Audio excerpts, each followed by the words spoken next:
চীনা হাঁসের মাংস রান্না খুবই লোভনীয় একটা রেসিপি। যারা খেয়েছেন তারা নিশ্চয়ই জানেন এই হাঁসের মাংস কতটা সুস্বাদু হয়ে থাকে।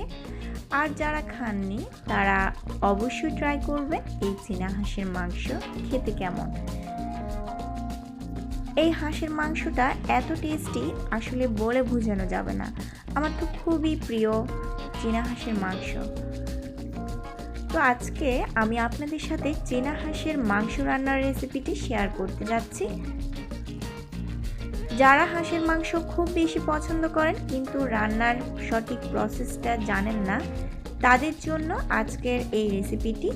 তো চলুন তাহলে দেখে নিই।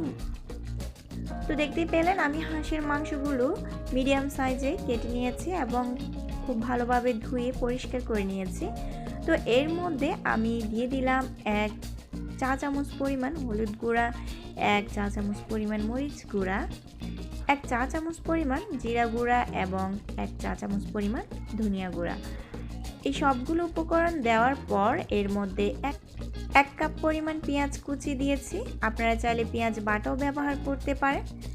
কাঁচামরিচ কুচি দিয়েছি 7 থেকে 8টা। এরপর আদা বাটা দিয়ে দিয়েছি 1 চা চামচ পরিমাণ এবং রসুন বাটা দিয়ে দিব 1 চা চামচ পরিমাণ। এখানে আমি আদা রসুন একসাথে বেটে নিয়েছি। আপনারা চাইলে আলাদা আলাদা করে বেটে নিতে পারেন। আর এখানে গরম মশলা অ্যাড করেছি। এখানে গরম মশলা বাটাটা ব্যবহার করেছি। আপনারা চাইলে গোটা গরম মশলা দিয়ে দিতে পারেন।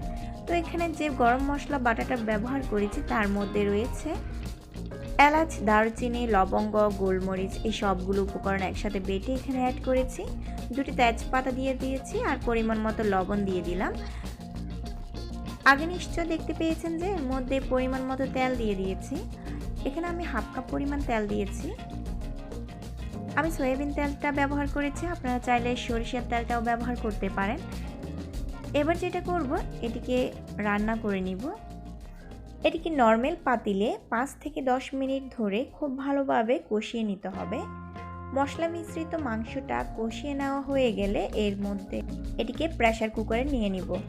প্রেসার কুকারে নিয়ে নেওয়ার কারণ হচ্ছে এই মাংসটা সিদ্ধ করতে অনেক বেশি সময় লাগে, ঠিক গরুর মাংসের মতো। তো আমি প্রেসার কুকারে নিয়েছি যাতে করে খুব তাড়াতাড়ি সিদ্ধ হয়ে যায়। প্রেসার কুকারে 10 থেকে 15 মিনিট ধরে রান্না করার পরেই মাংসটা পারফেক্টলি সিদ্ধ হয়ে গেছে। এখন পরিবেশন করে নিচ্ছি। দেখতেই পাচ্ছেন কতটা সুন্দর ইয়াম্মি লুক ধারণ করেছে। আর মাংসটা এত টেস্টি হয়েছে এটা আসলে বলে বোঝানো যাবে না। তো আজ আর নয়, সবাই ভালো থাকবেন, সুস্থ থাকবেন। আজকের মতো বিদায়, আল্লাহ হাফেজ।